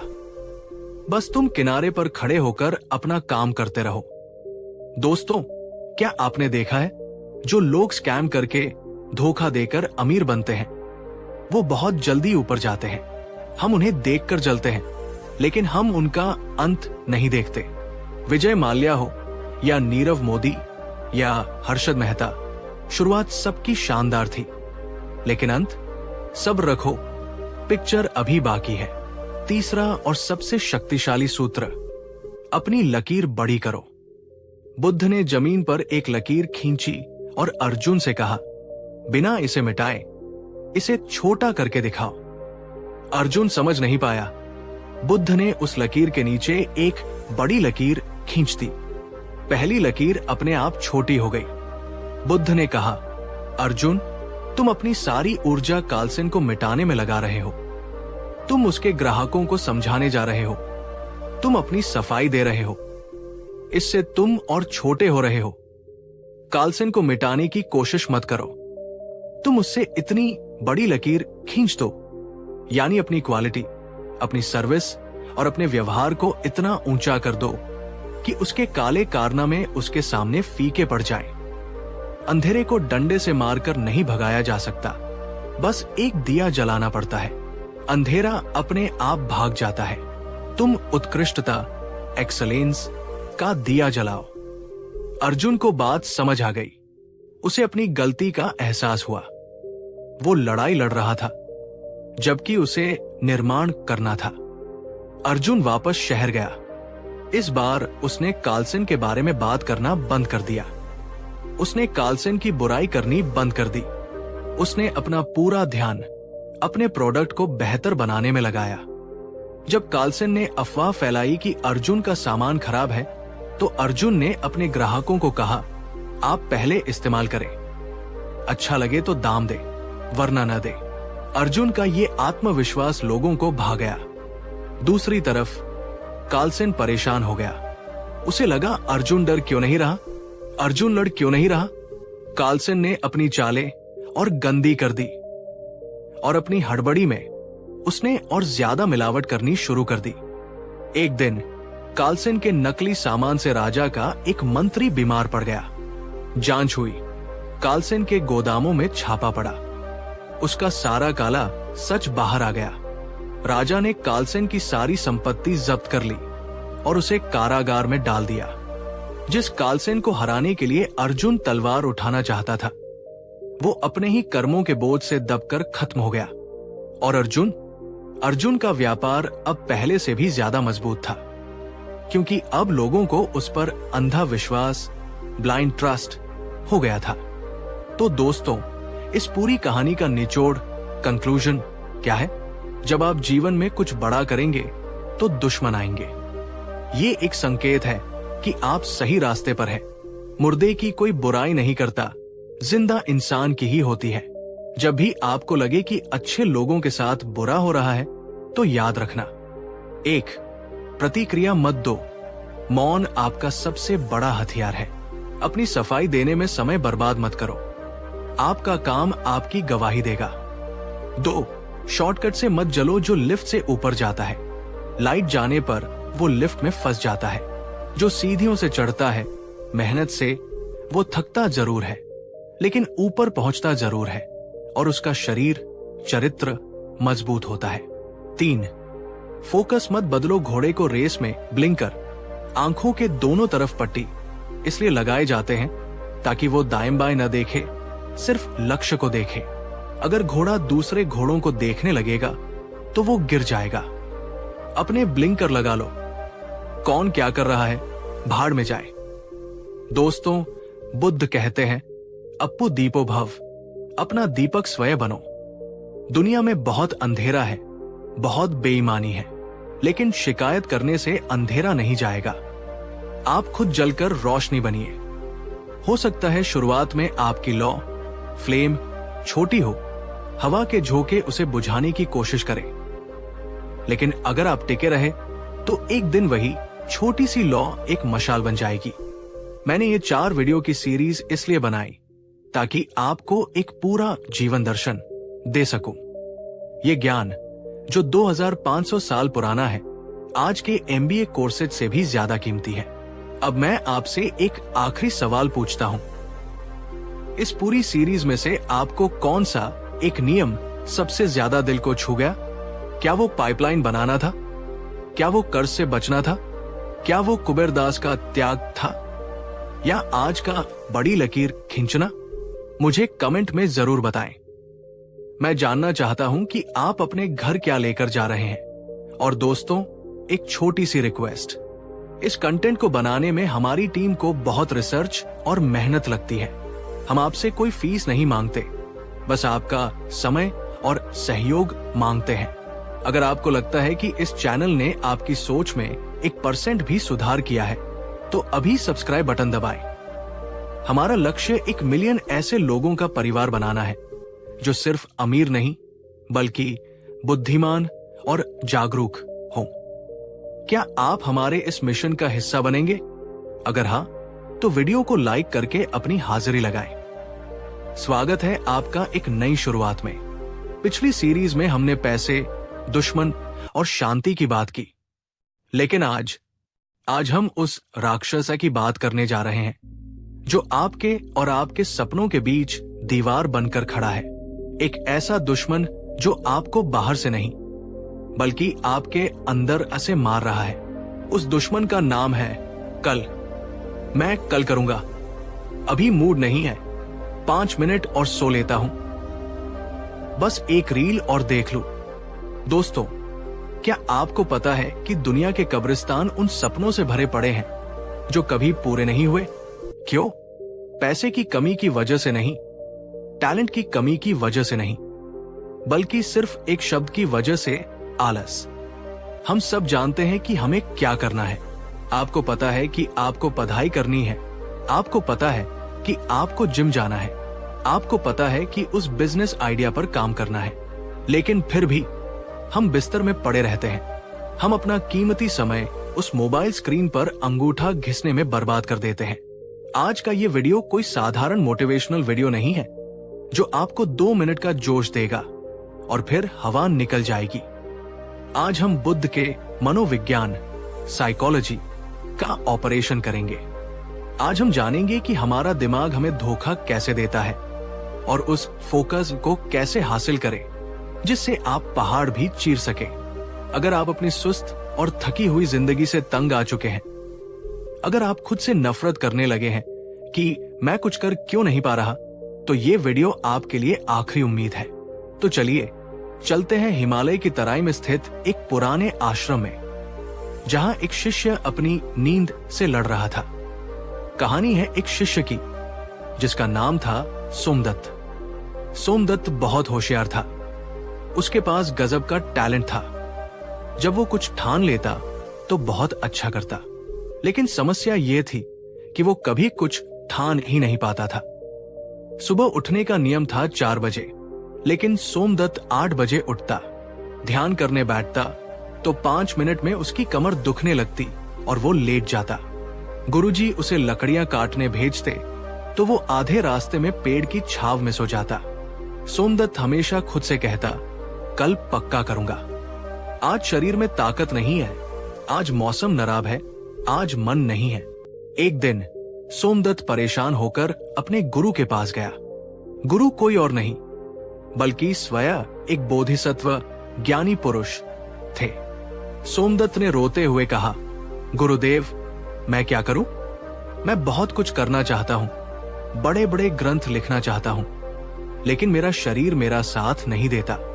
मुझे लगता है मुझ पर किसी आलस के देवता का श्राप है। कृपया मुझे कोई जड़ी बूटी या मंत्र दीजिए जिससे मेरी ऊर्जा बढ़ जाए। गुरुदेव मुस्कुराए। वो समझ गए कि सोमदत्त झूठ बोल रहा है खुद से। गुरुदेव ने कहा, सोमदत्त, आज शाम को मैं तुम्हें जंगल के उस पार वाले पहाड़ पर भेजूंगा। वहां एक गुफा है। उस गुफा में संजीवनी जैसी एक औषधि है। अगर तुम उसे ले आए तो तुम्हारा आलस हमेशा के लिए खत्म हो जाएगा, लेकिन शर्त यह है कि तुम्हें सूरज ढलने से पहले वापस आना होगा, वरना गुफा का दरवाजा 100 साल के लिए बंद हो जाएगा। सोमदत्त की आंखों में चमक आ गई। उसे लगा, बस आज की मेहनत है, फिर तो पूरी जिंदगी आराम ही आराम। सोमदत्त दौड़ा। जिस लड़के से सुबह बिस्तर से नहीं उठा जाता था, वो आज चीते की रफ्तार से पहाड़ चढ़ रहा था। न उसे भूख लग रही थी, न प्यास। दोपहर की चिलचिलाती धूप में भी वो रुका नहीं। उसके पैरों में कांटे चुभे, खून निकला, लेकिन उसने देखा तक नहीं। क्यों? क्योंकि उसके पास एक मकसद, पर्पस था और एक डेडलाइन थी। वो गुफा में पहुंचा। वहां एक छोटी सी डिब्बी रखी थी। वो उसे लेकर वापस दौड़ा और ठीक सूरज ढलने से पहले गुरुदेव के चरणों में गिर पड़ा। वो हाफ रहा था, पसीने से लथपथ था, लेकिन उसके चेहरे पर जीत की खुशी थी। उसने कहा, गुरुदेव, मैं ले आया। अब जल्दी मुझे ये औषधि खिला दीजिए ताकि मेरा आलस खत्म हो जाए। गुरुदेव ने वो डिब्बी खोली। सोमदत्त ने झांक कर देखा। डिब्बी खाली थी। उसमें सिर्फ एक पर्ची, पेपर रखी थी। सोमदत्त हैरान रह गया। उसने पर्ची उठाई। उस पर लिखा था, आलस तुम्हारे पैरों में नहीं, तुम्हारे दिमाग में था। देखो, आज तुम बिना रुके 20 कोस दौड़े। ये ताकत कहां से आई? ये जड़ी बूटी से नहीं आई, ये इच्छा शक्ति, विल पावर से आई। गुरुदेव ने सोमदत्त के कंधे पर हाथ रखा और कहा, बेटा, दुनिया में आलस नाम की कोई चीज नहीं होती। सिर्फ कमजोर उद्देश्य, वीक पर्पस होता है। जब तुम्हारे पीछे पागल कुत्ता पड़ता है, क्या तब तुम कहते हो कि आज मूड नहीं है दौड़ने का? नहीं, तुम दौड़ते हो क्योंकि जान बचानी है। आज तुमने इसलिए दौड़ लगाई क्योंकि तुम्हें लगा कि इससे तुम्हारी जिंदगी बदल जाएगी। जिस दिन तुम अपने हर काम को जिंदगी और मौत का सवाल बना लोगे, उस दिन आलस तुम्हारे पास फटक भी नहीं पाएगा। दोस्तों, सोमदत्त तो समझ गया, लेकिन क्या आप समझे? हम आलसी इसलिए नहीं हैं क्योंकि हम कमजोर हैं। हम आलसी इसलिए हैं क्योंकि हमारे सपने हमारे बहानों से छोटे हैं। हमें लगता है कि हमारे पास बहुत वक्त। बुद्ध ने अनुशासन और फोकस के 5 ऐसे सूत्र दिए हैं जिन्हें अगर आपने आज से अपना लिया तो अगले 7 दिनों में आप खुद को पहचान नहीं पाएंगे। ये मैं दावे के साथ कह सकता हूं। तैयार है? डायरी निकाल लीजिए। पहला सूत्र, मरणास्ति, मृत्यु का ध्यान। ये सुनने में डरावना लग सकता है, लेकिन ये सबसे बड़ा मोटिवेशन है। बुद्ध अपने शिष्यों से कहते थे, हर सुबह उठकर ये सोचो कि आज मेरा आखिरी दिन है। सोचिए, अगर आपको पता चले कि आपके पास सिर्फ 24 घंटे बचे हैं, तो क्या आप वो 24 घंटे रजाई में घुसकर रील देखने में बिताएंगे, या आप वो सारे जरूरी काम निपटाएंगे जो सालों से पेंडिंग है? आप अपने परिवार से प्यार से बात करेंगे, आप अपना बेस्ट काम करेंगे। आलस का सबसे बड़ा कारण है ये वहम कि मैं अमर हूं, कल कर लूंगा। दोस्तों, कल किसी ने नहीं देखा। कोरोना ने हमें सिखा दिया कि जिंदगी का भरोसा नहीं। आज, अभी, इसी वक्त खुद से पूछो, अगर आज रात मैं न सो पाया, मर गया, तो क्या मुझे अफसोस होगा कि मैंने आज का दिन बर्बाद कर दिया? ये डर आपको बिस्तर से खींचकर खड़ा कर देगा। दूसरा सूत्र, 2 मिनट का नियम। फिजिक्स का नियम है, रुकी हुई चीज को चलाने में सबसे ज्यादा ताकत लगती है। एक बार गाड़ी चल पड़े तो वो कम ईंधन में भी भागती है। हमारा दिमाग बड़े काम देखकर डर जाता है। ओह, पूरी किताब पढ़नी है? नहीं होगी, छोड़ो, और हम फोन उठा लेते हैं। बुद्ध कहते हैं, कदम दर कदम अपने दिमाग को बेवकूफ बनाओ। खुद से बोलो, मैं पढ़ूंगा नहीं, मैं सिर्फ 2 मिनट के लिए किताब खोलूंगा। मैं जिम नहीं जाऊंगा, बस जूते पहनूंगा। सिर्फ 2 मिनट। किसी भी काम को शुरू करना ही सबसे बड़ा पहाड़ है। एक बार आप 2 मिनट के लिए बैठ गए तो फ्लो बन जाएगा और आप 2 घंटे पढ़ लेंगे। आज ही इसे ट्राई करें। जो काम आप 1 महीने से टाल रहे हैं, उसे बस 2 मिनट करें। तीसरा सूत्र, डोपामाइन का व्रत। सोमदत्त के जमाने में मोबाइल नहीं था, लेकिन आज हमारे पास दुनिया का सबसे बड़ा ध्यान भटकाने वाला यंत्र है, हमारा स्मार्टफोन। हम फोकस क्यों नहीं कर पाते? क्योंकि हमारा दिमाग सस्ते मजे का आदी हो चुका है। किताब पढ़ने में दिमाग को जोर लगाना पड़ता है, रील देखने में मजा आता है तो दिमाग मजे की तरफ भागता है। बुद्ध इसे कहते हैं इंद्रिय संयम। आपको अपने दिमाग को बोरियत की ट्रेनिंग देनी होगी। हफ्ते में 1 दिन या दिन में 2 घंटे अपने फोन को खुद से दूर कर दें। शुरुआत में आपको बेचैनी होगी, हाथ कांपेंगे, आपको लगेगा कुछ छूट रहा है, लेकिन उस बोरियत में ही आपका दिमाग वापस पटरी पर आएगा। जब आपके पास फोन नहीं होगा तो दीवार को घूरने से बेहतर आपको अपना काम करना लगेगा। कमेंट में लिखो, मैं फोन का गुलाम नहीं हूं। चौथा सूत्र, एकग्रता। आजकल एक बीमारी है जिसे लोग मल्टीटास्किंग कहते हैं। लोग सोचते हैं कि वे एक साथ खाना भी खा लेंगे, सोन भी देख लेंगे और पढ़ाई भी कर लेंगे। बुद्ध कहते हैं, जब चलो तो सिर्फ चलो, जब खाओ तो सिर्फ खाओ, एक समय पर एक काम। जब आप शेर का शिकार करने जाएं, तो खरगोश की तरफ न देखें। अपने दिन को छोटे छोटे टुकड़ों में बांट लो। अगले 1 घंटे सिर्फ ये प्रोजेक्ट, दुनिया इधर की उधर हो जाए, मैं नहीं हिलूंगा। इसे डीप वर्क कहते हैं।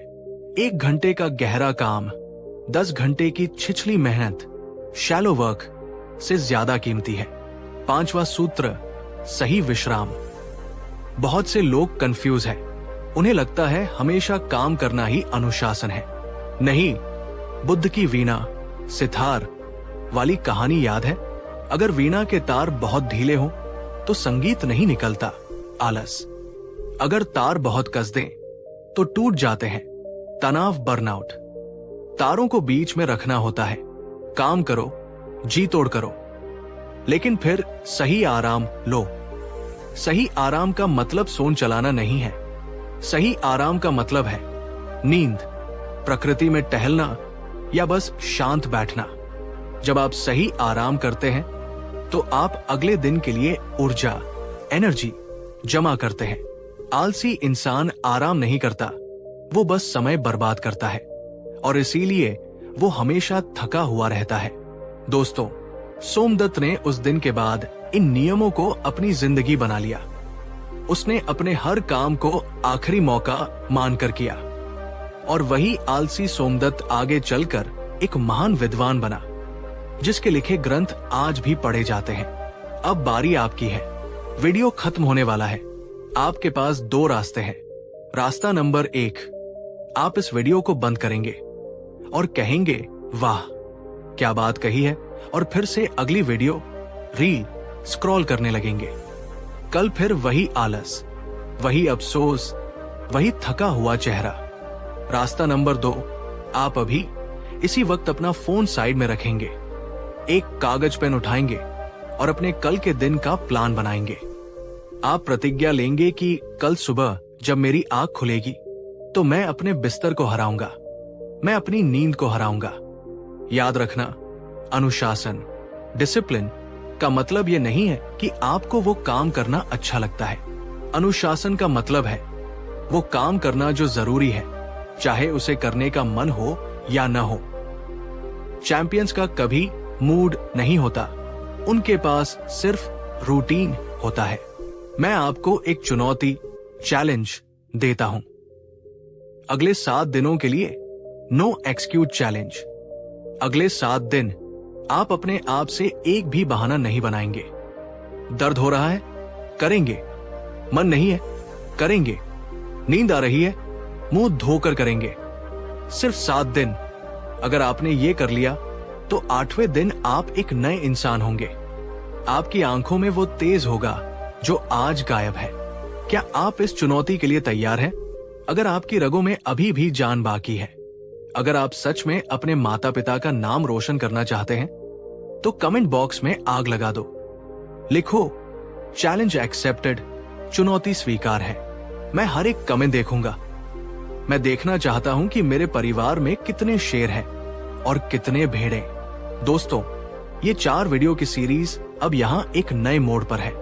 हमने मेहनत सीखी, पैसा सीखा, शांति सीखी और आज अनुशासन सीखा। अब आप एक योद्धा, वॉरियर बन चुके हैं। आपके पास सारे हथियार हैं। अब युद्ध आपको लड़ना है। ये कुरुक्षेत्र आपका दिमाग है और आप ही अर्जुन हैं। कृष्ण, बुद्ध का ज्ञान आपके साथ है, लेकिन बाण आपको ही चलाना होगा। अगर आपको लगता है कि इस वीडियो ने आपको अंदर से झकझोर दिया है, तो इसे अपने उस एक दोस्त के साथ शेयर जरूर करना जो हमेशा कल कल करता रहता है। शायद आप उसकी जिंदगी बदल दें। उठो, जागो, और तब तक मत रुको जब तक लक्ष्य हासिल न हो जाए। आपका समय शुरू होता है अब। नमो बुद्धाय। स्वागत है आपका इस सफर के 5वें पड़ाव पर। दोस्तों, हमने अब तक बहुत कुछ सीखा। हमने मेहनत करना सीखा, पैसे बचाना सीखा और आलस को हराना सीखा। लेकिन एक समस्या अभी भी बाकी है। एक ऐसी समस्या जो हमें अंदर ही अंदर दीमक की तरह खा रही है। आप बाहर से अमीर बन गए, आपने जिम जाकर बॉडी भी बना ली, आपने टाइम टेबल भी बना लिया, लेकिन जब रात को आप तकिए पर सर रखते हैं तो क्या आपको नींद आती है? या फिर आपका दिमाग एक पुरानी टेप की तरह बजने लगता है? अगर कल मेरी नौकरी चली गई तो? अगर उसे पता चल गया तो? अगर मैं फेल हो गया तो? लोग क्या कहेंगे? चिंता, डर, घबराहट, ओवरथिंकिंग। आज की दुनिया में ये कैंसर से भी बड़ी महामारी बन चुकी है।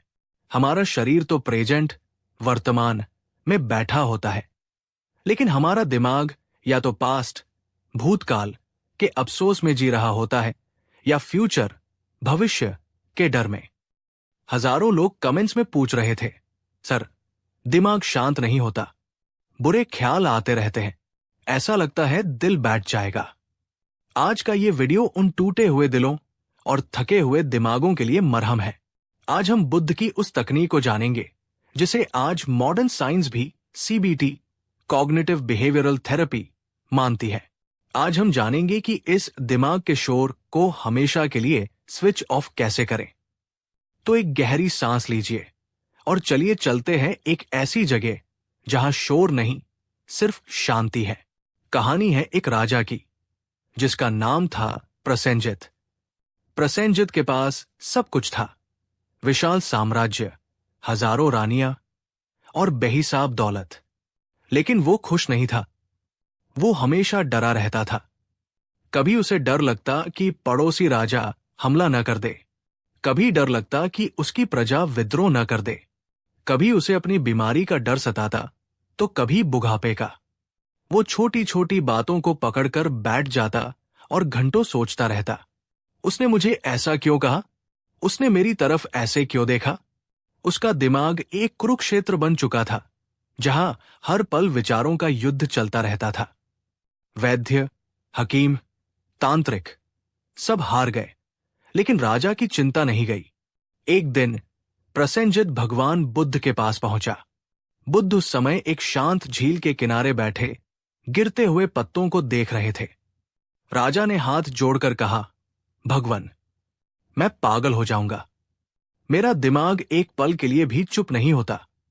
मुझे हर वक्त लगता है कि कुछ बुरा होने वाला है। मैं युद्ध में शत्रुओं से नहीं डरता, लेकिन मैं अपने ही विचारों से डरता हूं। कृपया मेरे दिमाग से इन बुरे ख्यालों को निकाल दीजिए। बुद्ध ने राजा की तरफ देखा और मुस्कुराए। उन्होंने कहा, राजन, मैं तुम्हारे ख्यालों को नहीं निकाल सकता, लेकिन मैं तुम्हें उनसे लड़ना नहीं, बल्कि उन्हें समझना सिखा सकता हूं। बुद्ध ने राजा से कहा, राजन, कल्पना करो कि तुम एक घर में बैठे हो और तुम्हारे घर के दरवाजे पर कुछ अनचाहे मेहमान, गेस्ट्स आ रहे हैं। कुछ मेहमान अच्छे हैं, कुछ बुरे हैं, कुछ डरावने हैं। तुम क्या करोगे? राजा ने कहा, मैं दरवाजा बंद कर दूंगा। मैं बुरे मेहमानों को अंदर नहीं आने दूंगा। बुद्ध हंसे और बोले, यही तुम्हारी भूल है। मन के दरवाजे बंद नहीं होते। तुम जितना ज्यादा दरवाजा रोकने की कोशिश करोगे, वो मेहमान उतना ही जोर से दरवाजा खटखटाएंगे। तुम जितना कहोगे कि मुझे डरना नहीं है, तुम्हें उतना ही ज्यादा डर लगेगा। बुद्ध ने राजा को चिंता और ओवरथिंकिंग से मुक्ति के 4 चरण, स्टेप्स बताए। ये 4 चरण आज भी डिप्रेशन और एंजाइटी के मरीजों के लिए रामबाण इलाज है। ध्यान से सुनिएगा। पहला चरण, विचारों को मेहमान समझो। बुद्ध ने कहा, राजन, तुम्हारा मन आकाश की तरह है और तुम्हारे विचार बादलों की तरह है। बादल काले हों या सफेद, वो आकाश को गीला नहीं कर सकते। वे आते हैं और चले जाते हैं। समस्या ये है कि तुम हर काले बादल, बुरे ख्याल को पकड़कर बैठ जाते हो और उसे अपनी पहचान बना लेते हो। जब तुम्हारे मन में ख्याल आता है कि मैं बर्बाद हो जाऊंगा, तो तुम मान लेते हो कि यह सच है। बुद्ध ने कहा, अगली बार जब कोई डरावना विचार आए तो उसे रोको मत, उससे लड़ो मत। बस दूर खड़े होकर उसे देखो, जैसे तुम सड़क पर आती जाती गाड़ियों को देखते हो। कहो, ओह, तो मेरे दिमाग में एक डर वाला विचार आ रहा है। ठीक है, आने दो। जब तुम विचार को सिर्फ देखते हो और उस पर प्रतिक्रिया नहीं करते, तो वो विचार अपनी शक्ति खो देता है। डर तभी तक डराता है जब तक तुम उससे भागते हो। जिस दिन तुम मुड़कर डर की आंखों में आंखें डाल दोगे, डर गायब हो जाएगा। दोस्तों, इसे आज ही ट्राई करें। जब आपको लगे कि मेरे साथ बुरा होगा, तो खुद से कहें, यह सिर्फ एक विचार है, ये हकीकत नहीं है। दूसरा चरण, वर्तमान में लौटना। बुद्ध ने राजा से पूछा, राजन, तुम अभी कहाँ हो? राजा ने कहा, मैं आपके पास बैठा हूं। बुद्ध ने कहा, नहीं, तुम्हारा शरीर यहां है, लेकिन तुम्हारा मन कल के युद्ध में है या बीते हुए कल के अफसोस में। ओवरथिंकिंग का मतलब है वहां होना जहां आप नहीं हैं। बुद्ध ने एक बहुत सरल तकनीक दी, आनापानसती योग। जब भी दिमाग भागने लगे, जब भी घबराहट हो, तो अपना पूरा ध्यान अपनी सांस पर ले आओ। सांस अंदर जा रही है, सांस बाहर आ रही है। सांस एकमात्र ऐसी चीज है जो हमेशा वर्तमान में होती है। तुम कल की सांस आज नहीं ले सकते और आज की सांस कल के लिए नहीं बचा सकते। जैसे ही तुम सांस पर ध्यान लगाते हो, तुम्हारा मन फ्यूचर और पास्ट से कटकर प्रेजेंट में आ जाता है। और प्रेजेंट में कोई डर नहीं होता, डर हमेशा भविष्य में होता है। तीसरा चरण, नियंत्रण का भ्रम। राजा प्रसेनजित हमेशा हर चीज को कंट्रोल करना चाहता था। बुद्ध ने जमीन से एक मुट्ठी सूखी पत्तियां उठाई और हवा में उड़ा दी। हवा जिधर चली, पत्तियां उधर उड़ी। बुद्ध ने पूछा, राजन, क्या तुम इन पत्तियों को यह आदेश दे सकते हो कि वे कहाँ गिरे? राजा ने कहा, नहीं भगवान, ये तो हवा पर निर्भर है। बुद्ध ने कहा, जीवन भी ऐसा ही है। तुम सिर्फ अपना कर्म कंट्रोल कर सकते हो, उसका फल नहीं। तुम युद्ध लड़ सकते हो, लेकिन जीत और हार बहुत सी चीजों पर निर्भर करती है। तुम्हारी चिंता का कारण यह है कि तुम ईश्वर बनना चाहते हो। तुम चाहते हो कि हर चीज तुम्हारी मर्जी से हो, और जब ऐसा नहीं होता तो तुम टूट जाते हो। बुद्ध का मंत्र है, तथाता, लेट इट बी। जो तुम्हारे हाथ में है उसे पूरी ताकत से करो, और जो तुम्हारे हाथ में नहीं है उसे कुदरत पर छोड़ दो। जिसे तैरना नहीं आता, वो पानी में हाथ पैर मारता है और डूब जाता है। जिसे तैरना आता है, वो पानी के बहाव पर खुद को छोड़ देता है और तैर जाता है। जीवन के बहाव, फ्लो पर भरोसा करो। जो होगा देखा जाएगा। चौथा चरण, क्या यह सच है? राजा को लगता था कि उसकी रानियां उसे मार देंगी। बुद्ध ने पूछा, राजन, क्या तुम्हारे पास इसका कोई सबूत है? राजा ने सोचा और कहा, नहीं, बस मुझे ऐसा लगता है। बुद्ध ने कहा, हमारा मन दुनिया का सबसे बड़ा कहानीकार, स्टोरी टेलर है। ये ऐसी डरावनी कहानियां गढ़ता है जिनका हकीकत से कोई वास्ता नहीं होता। जब भी कोई बुरा ख्याल आए तो उससे 3 सवाल पूछो। 1, क्या यह सच है? 2, क्या मुझे 100% यकीन है कि यह सच है? 3, इस विचार को मानकर मुझे कैसा महसूस होता है? आप पाएंगे कि 99% चिंताएं सिर्फ आपके दिमाग की उपज है। 99% वो बुरी घटनाएं कभी होती ही नहीं जिनके बारे में सोचकर आप अपनी नींद हराम करते हैं। राजा प्रसेनजित ने बुद्ध की इन बातों को गहराई से समझा। उसने ध्यान, मेडिटेशन शुरू किया। उसने अपने विचारों को एक दर्शक की तरह देखना शुरू किया। उसने कंट्रोल करने की जिद छोड़ दी। धीरे धीरे उसके दिमाग का शोर कम होने लगा। जो राजा कल तक नींद की गोलियां, औषधियां खाकर सोता था, अब वो एक बच्चे की तरह गहरी नींद सोने लगा। साम्राज्य वही था, खतरे वही थे, लेकिन राजा का नजरिया बदल गया था। तो दोस्तों, अब बारी आपकी है। हम सब कहीं ना कहीं प्रसेनजित हैं। हम भी उन चीजों के लिए रो रहे हैं जो अभी हुई भी नहीं है। आज मैं आपको एक मैजिक ट्रिक देता हूं। इसे 5 मई 2005 रूल कहते हैं। जब भी एंजाइटी अटैक आए या ओवरथिंकिंग शुरू हो, तो अपने आसपास 5 चीजों को देखो, 5 आवाजों को सुनो, 5 बार गहरी सांस लो। ये तुरंत आपके दिमाग को रीसेट कर देगा और आपको वर्तमान में ले आएगा। दोस्तों, याद रखना, चिंता चिता समान है। चिंता कल के दुखों को कम नहीं करती, वो सिर्फ आज की ताकत को निचोड़ लेती है। आपकी लाइफ में जो भी समस्या है, नौकरी की, रिश्ते की, पैसे की, उसका हल सोचने से नहीं, करने, एक्शन से निकलेगा। बैठकर सोचने से पहाड़ छोटा नहीं होगा, चढ़ना शुरू करने से होगा। तो आज रात जब आप सोने जाएं, तो अपने दिमाग के घोड़ों को लगाम दें। अपने बिस्तर पर लेटन और खुद से कहें, आज मैंने जो कर सकता था वो किया, अब जो होगा वो कल देखा जाएगा। अभी सोने का वक्त है। अपने फोन को दूर रखें, अपनी सांसों पर ध्यान दें और उस परम शांति का अनुभव करें जो आपके अंदर हमेशा मौजूद है। अब हम इस सीरीज के आखिरी पड़ाव की ओर बढ़ रहे हैं। अगले वीडियो में हम एक बहुत ही खास विषय पर बात करेंगे, जिसके लिए आप लोगों ने सबसे ज्यादा रिक्वेस्ट की थी। रिश्ते, प्यार और धोखा। क्यों आजकल रिश्ते टिक नहीं रहे? कैसे पहचाने कि कौन अपना है और कौन पराया? और अगर दिल टूट जाए तो खुद को कैसे संभाले? अगर आप इस लव स्पेशल एपिसोड के लिए तैयार हैं, तो कमेंट में एक इमोजी छोड़ दें। और अगर इस वीडियो ने आपको थोड़ी सी भी राहत दी है, तो इसे अपने उस दोस्त या रिश्तेदार के साथ शेयर करें जो बहुत ज्यादा टेंशन लेता है। आप नहीं जानते, शायद ये वीडियो उसे डिप्रेशन से बाहर निकाल दे। हमारा परिवार अब बड़ा हो रहा है। अगर आपने अभी तक सब्सक्राइब नहीं किया है, तो अभी जुड़ जाएं।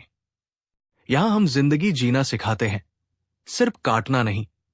खुश रहें, शांत रहें और वर्तमान में जिए। नमो बुद्धाय। स्वागत है आपका इस अद्भुत सीरीज के आखिरी अध्याय में। दोस्तों, हमने मेहनत से लेकर पैसे तक और आलस से लेकर डिप्रेशन तक हर पहाड़ पर चढ़ाई की। लेकिन आज हम उस घाटी में उतरने वाले हैं जहां सबसे ज्यादा लोग फिसलते हैं, सबसे ज्यादा लोग चोट खाते हैं। और वो जगह है दिल का मामला। हजारों साल पहले भी लोग प्यार में पड़ते थे और आज भी पड़ते हैं। हजारों साल पहले भी दिल टूटते थे और आज भी टूटते हैं। फर्क बस इतना है कि आज हमारे पास सोशल मीडिया है जो उस दर्द को और गहरा कर देता है। आप में से बहुत से लोगों ने कमेंट्स में लिखा, सर, मैंने उस पर सब कुछ वार दिया, लेकिन उसने मुझे धोखा दिया। सर, मेरा ब्रेकअप हो गया है, मुझे जीने का मन नहीं करता। सर, आजकल सच्चे रिश्ते मिलते ही नहीं, सब मतलब के साथ ही है। क्या प्यार सिर्फ एक छलावा है? क्या हर रिश्ते का अंत दर्द ही होता है? और अगर कोई हमें छोड़कर चला जाए, तो उस खालीपन को कैसे भरें? आज का ये वीडियो उन आंसुओं के लिए है जो आपने रात के अंधेरे में बहाए हैं। आज हम गौतम बुद्ध से पूछेंगे कि आखिर प्यार का सही मतलब क्या है और कैसे हम किसी से प्यार तो करें, लेकिन उसमें गुलाम न बने। अगर आप अपने रिश्तों को सुधारना चाहते हैं या किसी पुराने दर्द से उबरना चाहते हैं, तो ये वीडियो आपके जख्मों पर मरहम का काम करेगा। चलिए चलते हैं वैशाली नगर की एक गलियों में, जहां एक प्रेम कहानी एक ट्रेजेडी में बदल गई थी। कहानी है वासवी नाम की एक सुंदर युवती की। वासवी एक अमीर व्यापारी की बेटी थी। उसे सुमित नाम के एक युवक से प्रेम हो गया। सुमित देखने में आकर्षक था, मीठी बातें करता था। वासवी ने सुमित के लिए अपना घर छोड़ दिया, अपने माता पिता के खिलाफ चली गई। उसे लगा कि यही सच्चा प्यार है। लेकिन शादी के कुछ साल बाद सुमित का असली रंग सामने आया। सुमित ने वासवी के गहने जुए में उड़ा दिए। वो शराब पीकर घर आता, वासवी के साथ बुरा बर्ताव करता। और एक दिन सुमित वासवी को छोड़कर किसी और स्त्री के साथ चला गया। वासवी टूट गई। जिस इंसान को उसने अपनी दुनिया बनाया था, वही उसकी दुनिया उजाड़ गया। वो डिप्रेशन में चली गई, न खाती न पीती, बस सुमित की याद में रोती रहती। उसे लगा कि उसकी जिंदगी खत्म हो गई है। निराशा की चरम सीमा पर वासवी ने आत्महत्या करने का फैसला किया। वो नदी में कूदने ही वाली थी कि उसे दूर से भिक्षुओं के मंत्रोच्चारण की आवाज सुनाई दी। वहां भगवान बुद्ध उपदेश दे रहे थे। एक आखिरी उम्मीद के साथ वासवी वहां गई। वासवी बुद्ध के चरणों में गिर पड़ी और फूट फूट कर रोने लगी। उसने कहा, तथागत, मैंने उससे इतना प्यार किया, अपना सब कुछ न्योछावर कर दिया, फिर उसने मुझे धोखा क्यों दिया? क्या मेरा प्यार झूठा था? या ये दुनिया ही इतनी क्रूर है? मुझे मरने दीजिए, क्योंकि प्यार के बिना जीने का कोई मतलब नहीं। बुद्ध ने वासवी के सर पर हाथ रखा। उनकी हथेलियों में वो गर्माहट थी जिसने वासवी के ठंडे पड़ चुके दिल को छू लिया। बुद्ध ने कहा, पुत्री, तुमने जिसे प्रेम समझा वो प्रेम नहीं था, वो मोह, अटैचमेंट था। और मोह का अंत हमेशा दुख, सफरिंग में होता है। बुद्ध ने वासवी को और हम सबको रिश्तों के 4 कड़वे लेकिन सच्चे नियम बताए। अगर आज के कपल्स इन नियमों को समझ लें तो 90% ब्रेकअप्स और तलाक रुक सकते हैं। पहला नियम, प्रेम और मोह का अंतर। बुद्ध ने वासवी से पूछा, जब तुम सुमित से प्रेम करती थी तो क्या तुम उसकी खुशी चाहती थी, या तुम ये चाहती थी कि वो तुम्हें खुश रखे? वासवी चुप रही। बुद्ध ने कहा, यही अंतर है। सच्चा प्रेम कहता है, मैं चाहता हूं कि तुम खुश रहो, चाहे मेरे साथ या मेरे बिना। फूल की तरह जिसे हम खिलते हुए देखना चाहते हैं। मोह कहता है, तुम सिर्फ मेरे पास रहो, तुम सिर्फ मुझे खुश करो। उस फूल को तोड़कर जेब में रखने की तरह जो बाद में मुरझा जाता है। वासवी, तुम सुमित से प्यार नहीं करती थी, तुम उस एहसास से प्यार करती थी जो सुमित तुम्हें देता था। तुम सुमित की नहीं, अपनी जरूरतों की गुलाम थी। जब उसने तुम्हारी जरूरतें पूरी करना बंद कर दिया, तुम्हारा प्यार नफरत में बदल गया। सच्चा प्यार कभी नफरत में नहीं बदलता, वो सिर्फ करुणा में बदलता है। दोस्तों, खुद से पूछिए, क्या आप अपने पार्टनर से प्यार करते हैं या उनसे मांग रहे हैं? जहां मांग, डिमांड है, वहां व्यापार है, प्यार नहीं। दूसरा नियम, अनित्यता। बुद्ध ने नदी की ओर इशारा किया और कहा, पुत्री, क्या तुम इस बहते हुए पानी को मुट्ठी में पकड़ सकती हो? वासवी ने कहा, नहीं भगवान। बुद्ध बोले, रिश्ते भी नदी की तरह हैं, लोग बदलते हैं, भावनाएं बदलती है। कोई भी इंसान हमेशा वैसा नहीं रह सकता जैसा वो पहले दिन था। तुम दुखी इसलिए हो क्योंकि तुम चाहती थी कि वो पल हमेशा के लिए ठहर जाए। लेकिन इस संसार का नियम है परिवर्तन। जो मिला है वो बिछड़ेगा, चाहे धोखे से, चाहे मृत्यु से। बिछड़ना तय है। जब हम इस सच को स्वीकार कर लेते हैं कि ये भी गुजर जाएगा, तो हम उस इंसान को और ज्यादा प्यार करते हैं, लेकिन बिना उसे जकड़े। तीसरा नियम, अपनी खुशी की चाबी। बुद्ध ने वासवी से कहा, तुमने अपने सुख की चाबी सुमित की जेब में डाल दी थी। जब वो चाबी घुमाता, तुम हंसती। जब वो चाबी निकाल लेता, तुम रोती।